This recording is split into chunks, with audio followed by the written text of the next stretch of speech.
해시 함수의 활용을 살펴보고 있습니다. 오늘은 요 챕터 마무리 해볼게요. 이제 지난까지 이제 일회용 패스워드 살펴봤고, 이제 KDF 살펴볼 차례인데, KDF는 어떤 비밀 값으로부터, 내가 사용할 알고리즘에 맞는 대칭키를 생성할 때 사용하는 함수가 되겠습니다. KDF는. 그리고 이 KDF 중에 우리가 패스워드로부터 대칭키를 생성하는 경우도 있는데, 뭐 예를 들면 무선 AP 같은 경우가 대표적인 거죠. 패스워드 키를 만드는데, 그때 사용하는 함수는 PBKDF라고 그래요. 패스워드 베이스 KDF라고 합니다. 그래서 DPL만으로 우리가 키 동일하게 되면 GAB를 양쪽에서만 계산할 수 있게 되는데, 그거를 바로 AS키로 이용하는 건 아니고, 얘를 이제 KDF 같은 함수에 넣어서 내가 필요한 길이의 랜덤한 키를 얻어가지고 사용하게 됩니다.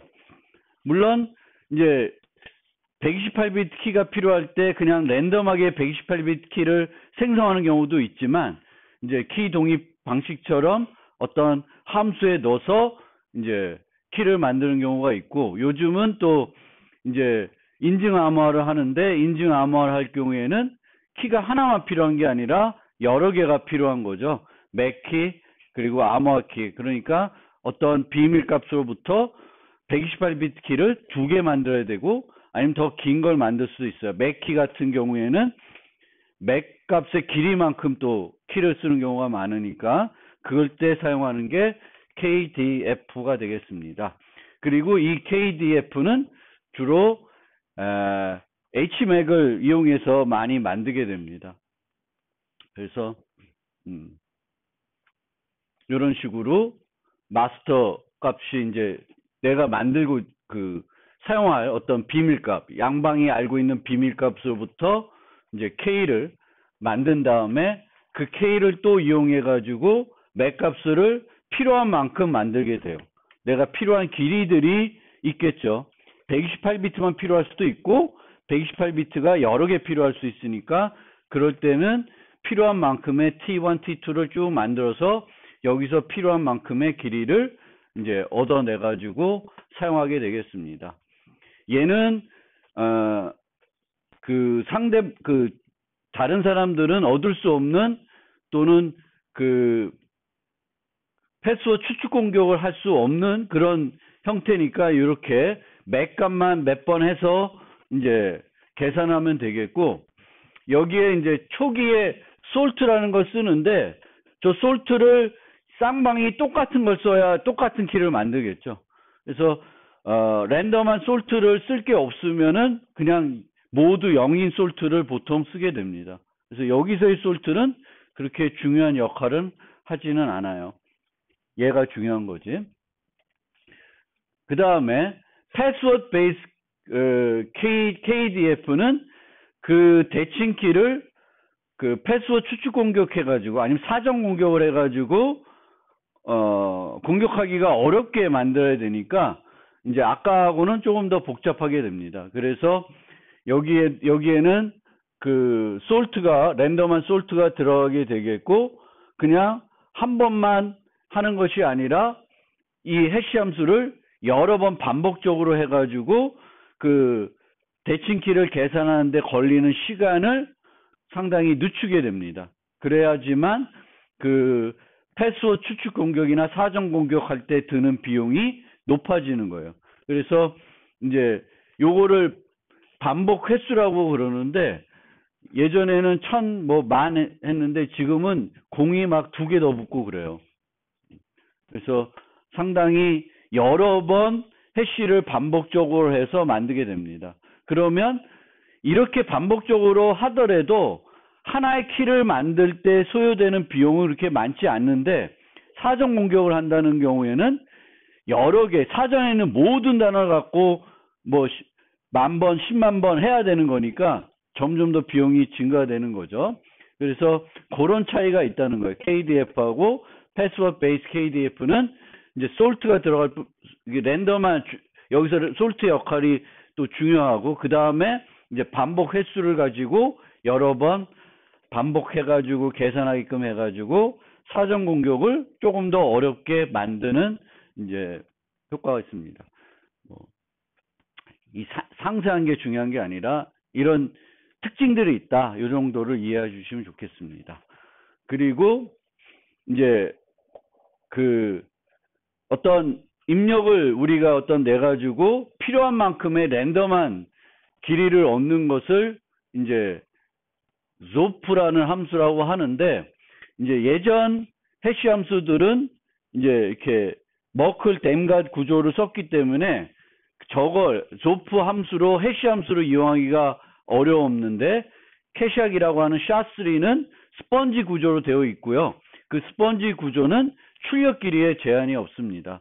그래서 또 이제 샤3가 이제 표준화되면서 이제 이런 그 HKDF나 이제 패스워드 베이스 KDF를 만드는 방법들이 조금 또 바뀌어지고 있는 형태입니다. 그래서 그런 이제 해시 함수의 형태가 좀 바뀌어서 이제 만드는 방법들이 조금 달라지고 있다라는 걸 이제 기억해 두시면 되겠고, 요거는 넘어가고, 그 다음에 일회용 패스워드와 관련해서 일회용 패스워드를 우리가 만들 때 또 사용할 수 있는 하나의 기법이 있는데 그게 바로 해시체인이라는 기법입니다. 해시체인.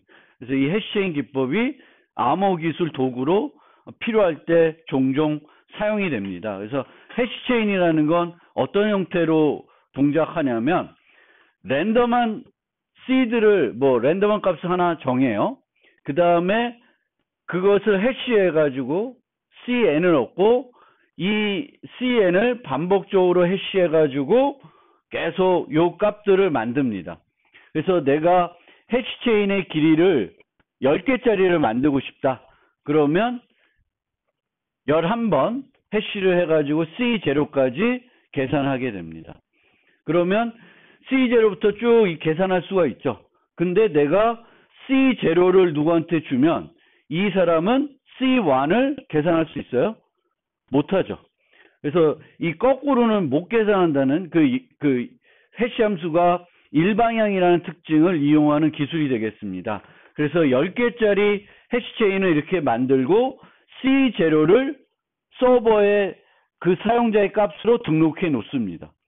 사용자의 값으로 등록해 놔요. 그 다음에 이제 그 사용자가 서버에 접근해서 나라는 걸 증명하고 싶을 때 뭘 하냐면 C1을 제시합니다. 그러면은 서버는 그 C1을 해시해요. 그럼 뭐가 돼? C0가 되겠죠. 그래서 확인을 할 수가 있습니다. C0를 만들 때 쓴 해시 값을 알고 있으면 이 해시체인을 알고 있는 사람이 되는 거죠. 하지만 C1을 또 내가 공개한다고 해서 C2나 그 뒤에 거는 계산을 못하는 거죠. 그래서 생성한 것과 반대 방향으로 쓰는 거예요. 그리고 이제 C0를 이용해서 C1을 확인하면은 C0를 보관하는 게 아니라 뭘 보관하면 돼요? C1을 보관하면 되죠. 왜냐면 그 다음에 이제 사용자가 쓸 건 C2를 쓰겠죠. 그래서 요걸 하나하나씩 써서 이제 인증을 하는 거예요. 그럼 매번 다른 값을 주게 되겠죠. 그래서 중간 값을 내가 쓰더라도 그 뒤로는 모르는 거예요. 이게 이제 해시체인입니다. 근데 해시체인은 처음 만들 때 30개짜리를 만들었으면 30개를 쓰면은 다시 해시체인을 만들어야 되겠죠. 그리고 내가 이제 그 관리할 때 C10 C30이면 C30을 유지해가지고 필요할 때마다 해시체인을 계속 계산할 수 있는데 그게 번거로우면은 C10만 유지하는 게 아니라 C10, C5 이런 것들을 중간값들을 유지하면은 이제 어떤 내가 요번에 쓸 게 C3다. 그럼 C10부터 쭉 다시 계산하는 게 아니라 이제 C5부터 그냥 몇 번 하면은 또 C3를 계산할 수 있겠죠. 그래서 내가 유지하고 있는 값의 개수에 따라서 내가 해시 체인에 있는 값을 제시해야 될 때 해시해야 되는 그 횟수가 또 줄어들겠죠. 물론 해시 함수는 그렇게 비용이 많이 들어간 건 아니기 때문에 그냥 끝값만 갖고 있어도 돼요. 당연히 이 전체를 사용자가 유지할 이유는 없겠죠. 사용자는 얘를 유지해야 되는 거고, 서버는 얘, 그리고 서버는 이제 얘를 써서 확인했으면 그 다음 거를 유지하면 됩니다. 그게 이제 해시체인 기법이 되겠습니다. 그래서 해시체인은 그 해시체인을 이용해서 일회용 패스워드를 만들 수 있고, 그 일회용 패스워드는 이제 요 해시체인 값이 패스워드 값이 되는 거죠. 얘는 그렇지만 뭐 6자리로 바꿔가지고 제시는 못해요. 그렇게 되면 얘를 확인이 안 되겠죠. 확인이 되나? 확인을 할 수도 있겠네. 6자리 보내도 얘가 해시한 다음에 똑같이 6자리에서 맞으면 맞다고 하면 되겠네요. 그래서 그렇게도 해서 이제 그 일회용 패스워드를 해시체인을 이용해서 만들 수도 있습니다. 그리고 해시체인이 꼭 일회용 패스워드를 만들 때만 쓰는 게 아니라 다른 어떤 응용에서 필요하면은 이런 이제 그 일회용 해시 함수의 일방향성 특성을 이용해 가지고 이용하는 이 기술을 활용할 수가 있습니다. 실제 이제 벨코로 같은 회사에서는 그 해시체인을 이용해 가지고 OTP를 만들어서 사용하고 있기도 합니다. 그 다음에 해시 퍼즐입니다. 해시 퍼즐. 해시를 이용한 퍼즐이에요. 그래서 어떤 퍼즐을 우리가 할 수 있냐면 x를 이용해서 매우 큰 값인 x를 이용해 가지고 해시 함수를 이용해서 y를 계산해요. 그리고 이 y를 이제 그 퍼즐을 해결해야 되는 사용자한테 y를 주면 x를 계산하라고 하면 계산할 수가 없죠. 일방향이니까. 근데 이제 y를 주는 게 아니라 y만 주는 게 아니라 x의 일부를 줘요. 그럼 예를 들면 얘가 20비트다. 그럼 얘는 20비트를 추측해 보면 되겠죠. 20비트를 0000 20비트부터 111까지 해보면은 찾아낼 수가 있죠. 그러면 이제 내가 요 길이는 내가 정할 수 있는 거죠. 그리고 얘를 얼마나 정하냐에 따라서 얘를 찾기 위한 시간이 결정이 되겠죠. 비트가 길면 길수록 찾는 데 걸리는 시간은 길어질 거고요. 짧으면 짧을수록 빠르게 찾을 수가 있을 겁니다. 그래서 해시 퍼즐을 이용해 가지고 어떤 노력을 하게끔 하는 거죠. 노력을 이 정도는 하면 답을 주는 거고, 답을 받으면 얘가 그 노력을 했구나. 해시 함수를 요만큼 계산하기 위해서 노력했구나라는 거를 알 수 있습니다. 그래서 이 해시 퍼즐은 그 예전에 도스 공격을 방어하기 위한 퍼즐로도 많이 썼었습니다. 디도스 나오기 전까지는. 근데 뭐 지금은 디도스에서는 이런 것들이 별로 효과는 없고요. 근데 어쨌든 해시 퍼즐이 이런 거고요. 이 해시 퍼즐이 이제 조금 발전해 가지고 블록체인에서 해시를 이용한 퍼즐을 또 사용을 하게 됩니다. 그래서 우리가 이제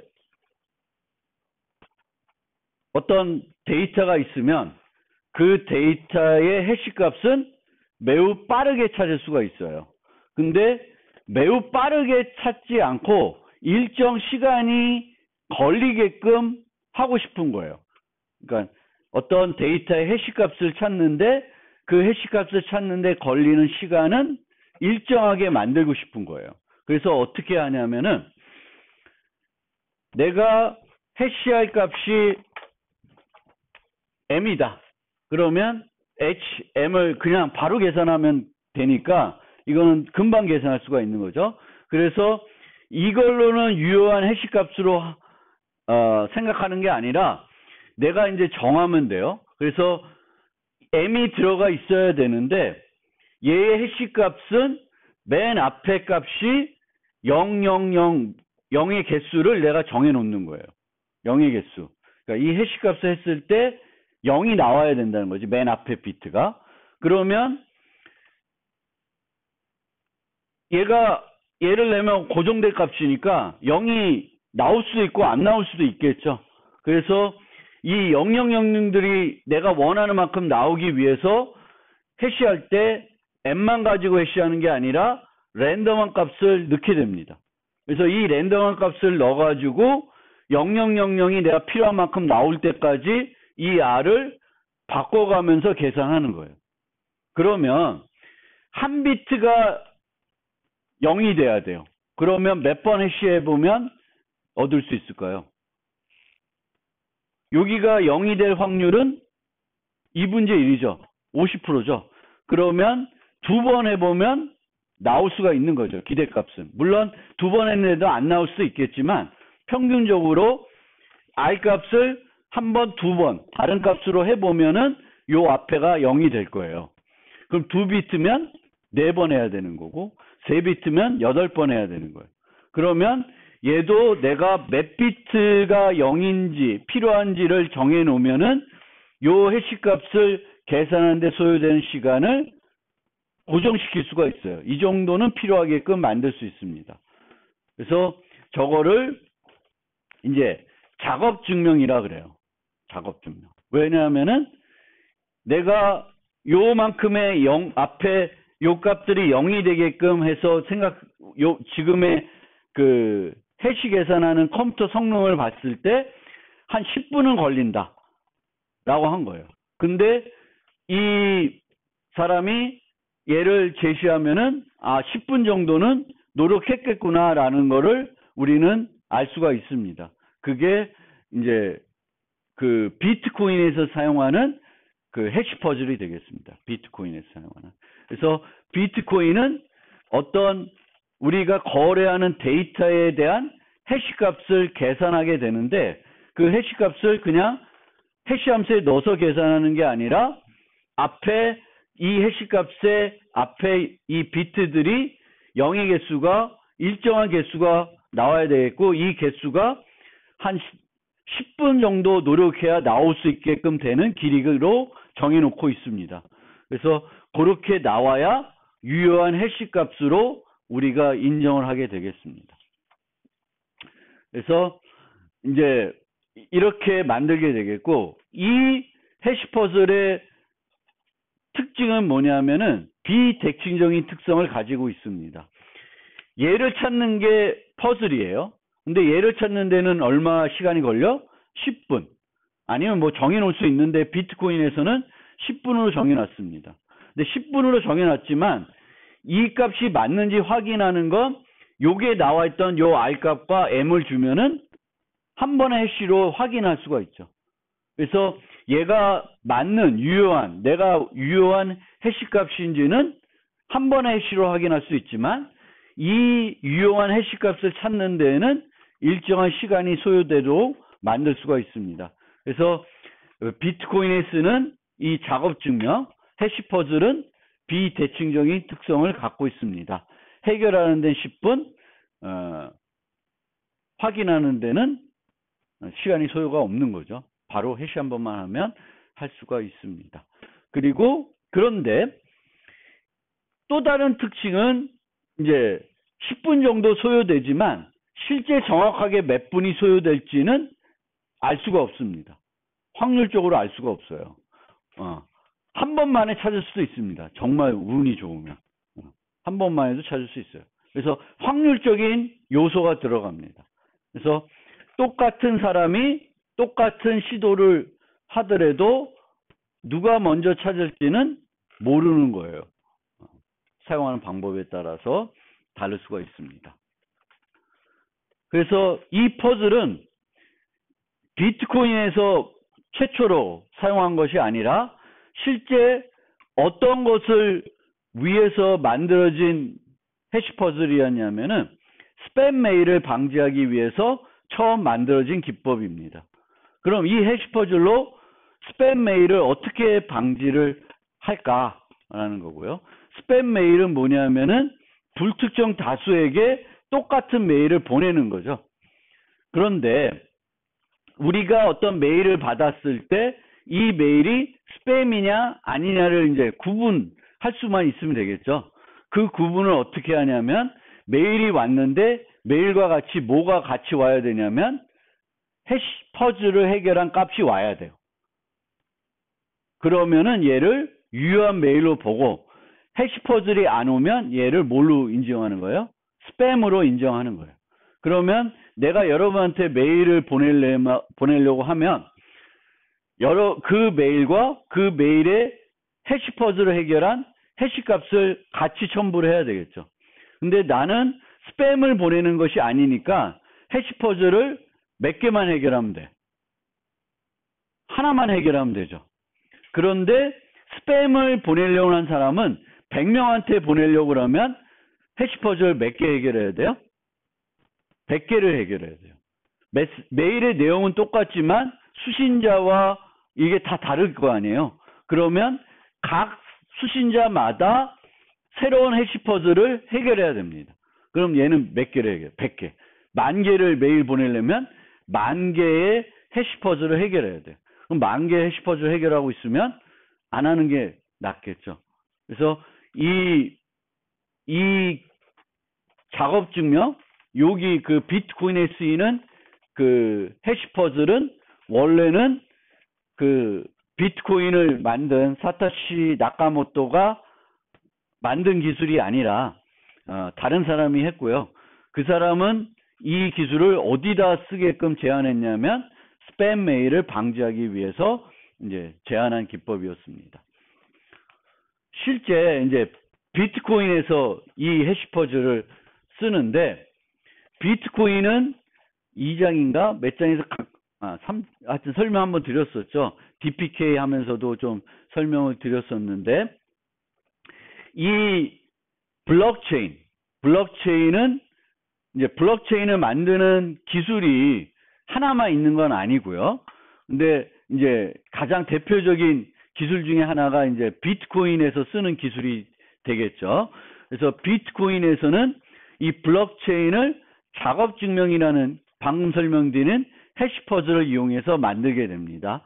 그리고 이 블록체인은 이제 어떤 특성을 제공해야 되냐면은 불가역성을 제공해야 돼요. 그러니까 불가역성이라는 건 저장된 데이터를 수정할 수 없고 또 저장된 데이터 사이에 새로운 데이터를 넣을 수가 없는 거죠. 뭐만 할 수 있어요? 뒤에 끝에다가 새 것을 첨부만 할 수 있습니다. 그럼 그것을 작업 증명을 이용해서 어떻게 보장을 하냐?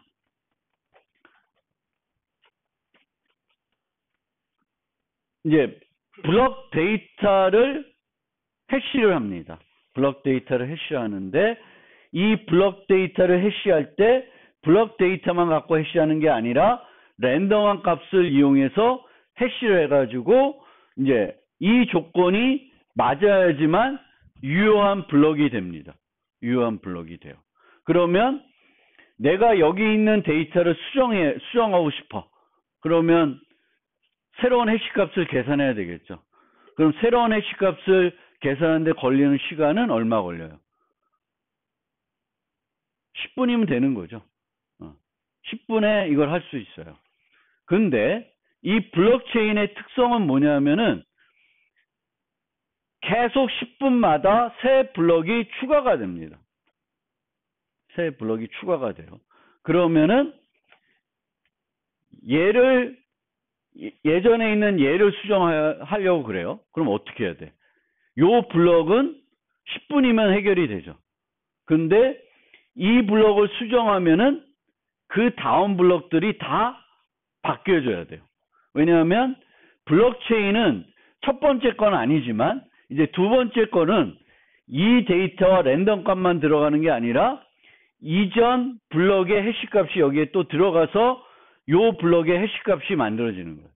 그러면 얘네들이 중간에 있는 어떤 애들이 바뀌게 되면 나머지 데이터들이 다 바뀌어줘야 돼요. 그러면 내가 얘를 수정해가지고 수정하면 또 10분 걸리죠. 그럼 또 얘를 수정해 또 10분 걸려요.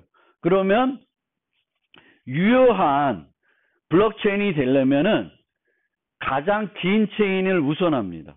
그러니까 내가 데이터를 싹 바꿔가지고 옛날 데이터 아니라 내가 만든 데이터로 블록체인으로 인정받고 싶으려면은 현재 막 만들어지는 것보다 더 긴 길이의 블록체인을 만들어야 돼요.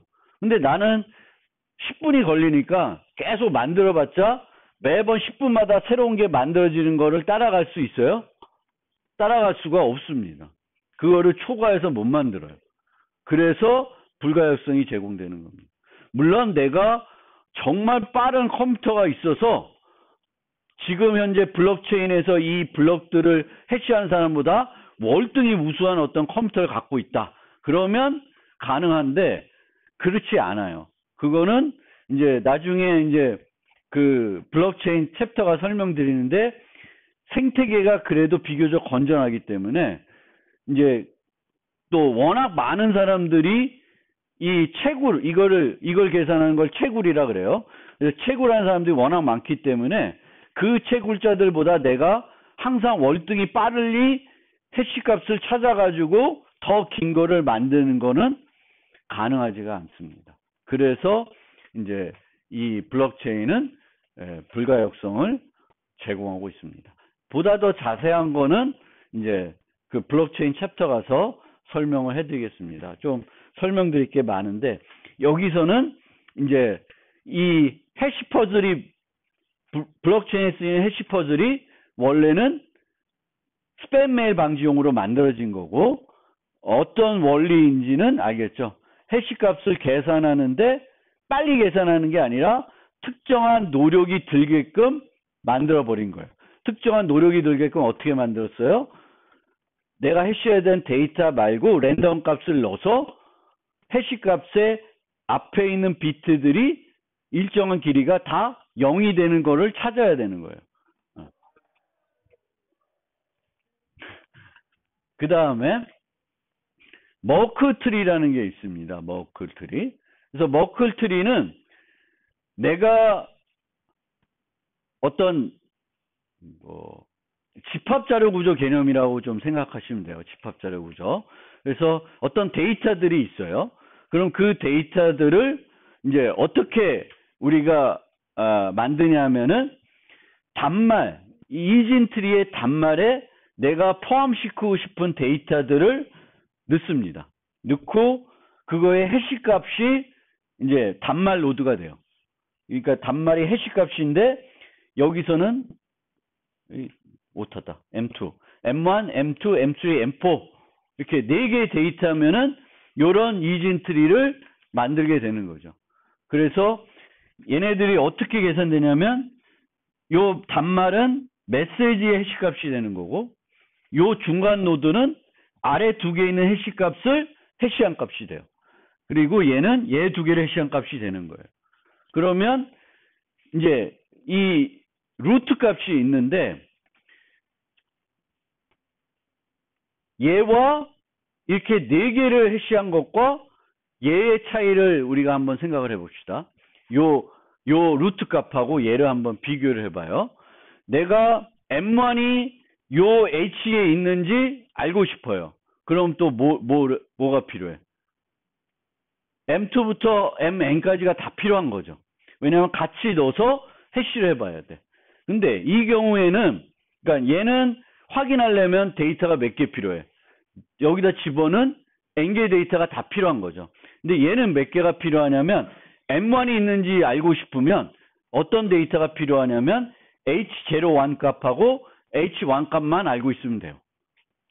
그러면 얘를 해시해가지고 얘 2개를 해시해가지고 얘를 만들고 얘를 알고 있으면 이 2개를 해시해가지고 얘를 만드는 거예요. 그래서 루트가 있는지 루트가 그 받은 루트가 있는지 보면 M1이 이 루트에 포함되어 있는 값이구나를 확인할 수 있어요. 그러면은 요 M1이 요 H 루트 값에 들어있는 A인지 확인하기 위한 필요한 그 정보의 개수는 몇 개가 돼? 트리 높이만큼만 값을 알고 있으면 되죠. 요 값만 알면 돼. 그럼 로그 n이 되는 거죠. 얘는 n개. 필요한 데이터, 확인하기 위해서 필요한 데이터 n개지만 얘는 로그 n개만 필요해요. 로그 n개. 그래서 내가 메시지 4개를 또는 n개를 내가 서명하고 싶다.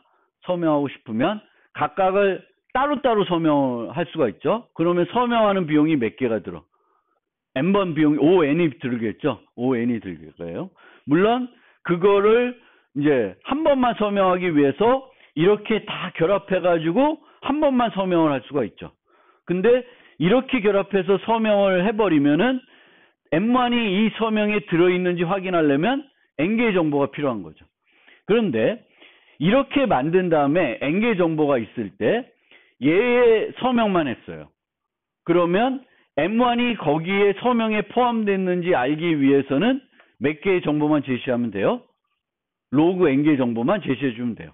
서명은 몇 번 해요? 한 번만 하는 거예요. 서명을 여러 번 하지 않고 한 번만 하고 있습니다.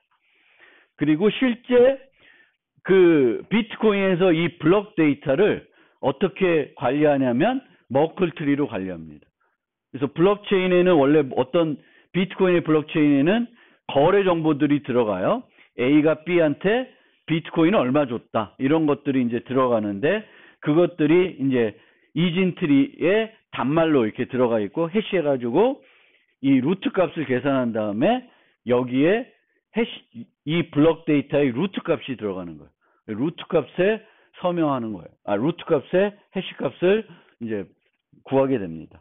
그래서 이게 해시트리 아니면 이거를 제안한 머클이라는 사람에 따서 머클 트리라 그래요. 그래서 이 머클 트리도 블록체인, 비트코인에서 사용하고 있는 기술이 되겠습니다. 그 다음에 이제 마지막인데, 이 챕터의 마지막 내용인데, 해시 기반 서명이에요. 해시 기반 서명.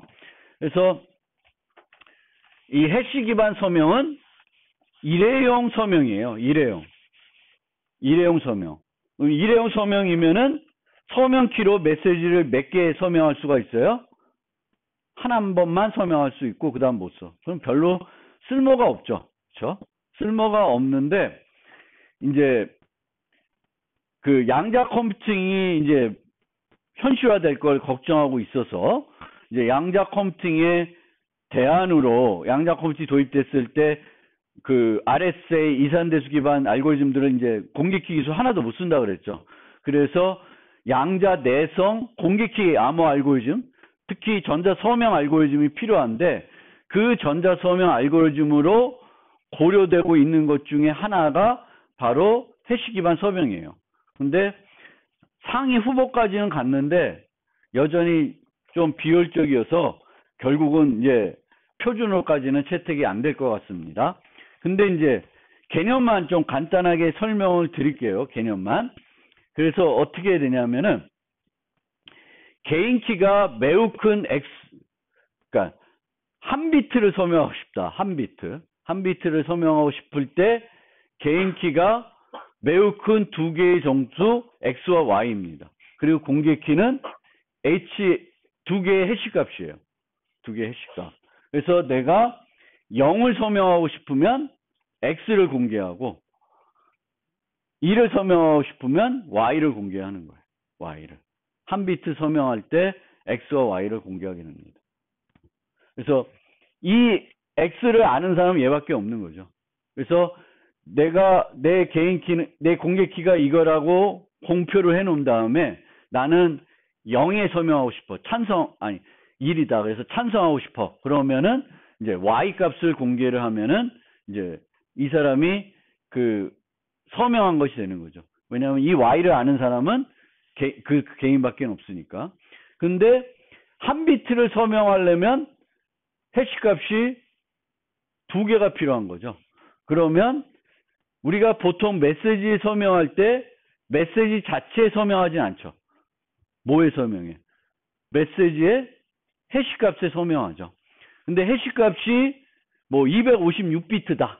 그러면은 몇 개가 필요한 거야, 해시 값이? 1비트 서명이니까 512개의 해시 값이 필요한 거예요. 그리고 512개의 매우 큰 정수가 내 개인 키가 되는 거예요. 어마어마한 거죠. 그러니까 별로 사용할 만한 거가 안 되겠죠. 네, 그렇습니다. 그런데 이제 램퍼트가 그런 아이디어를 제안했고 이 윈터 미즈라는 사람이 약간 계산을 했습니다. 그래서 어떻게 계산했냐면 아까는 한 비트 서명하고 싶을 때 해시값이 두 개를 공개를 했죠.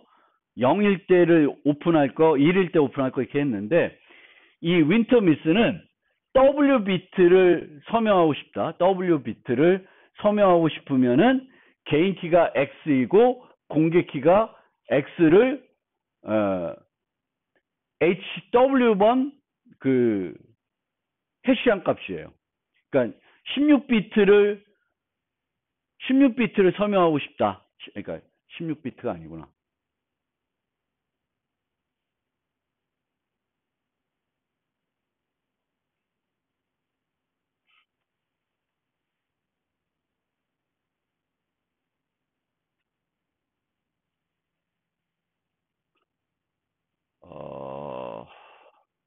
좀 설명이 잘못됐네요.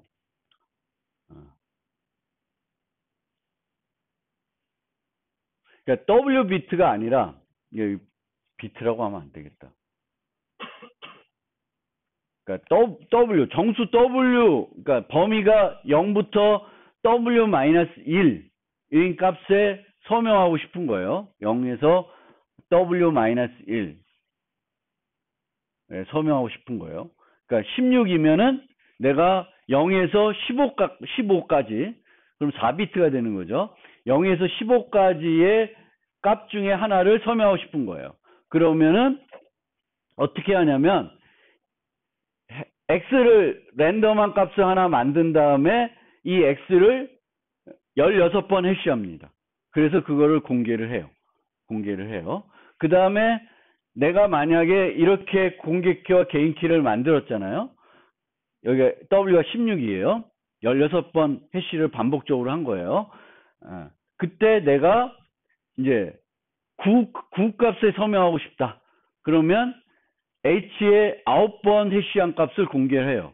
그러면 이제 확인하는 사람은 얘를 이제 16 빼기 9만큼 더 해시해가지고 이제 16이 이 공개된 얘와 일치하는지를 보게 됩니다. 일치하면은 네가 9에 서명한 것이 맞구나라는 거를 알 수 있습니다.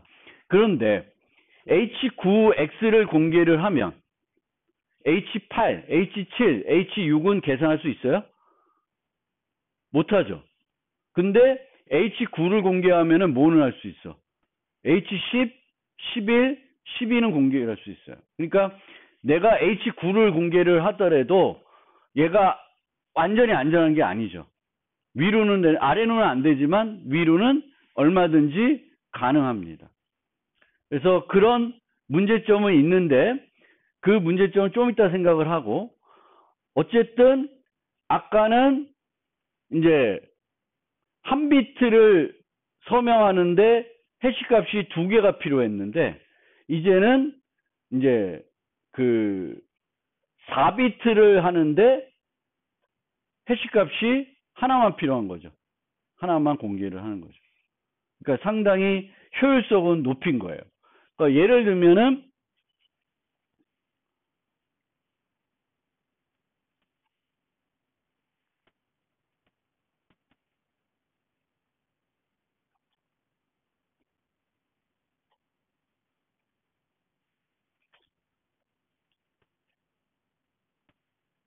그러니까 우리가 이제 메시지에 서명을 하는데 그 메시지에 해시에서 이제 서명을 하려고 그러고 그때 사용하는 게 SHA-256을 썼다. 그러면 256비트에 서명을 해야 되는 거죠. 250비트를 서명해야 되니까 우리가 이 W를 조절할 수 있으니까 W를 256으로 세팅하면은 이제 32바이트가 256이면 2의 8승이죠.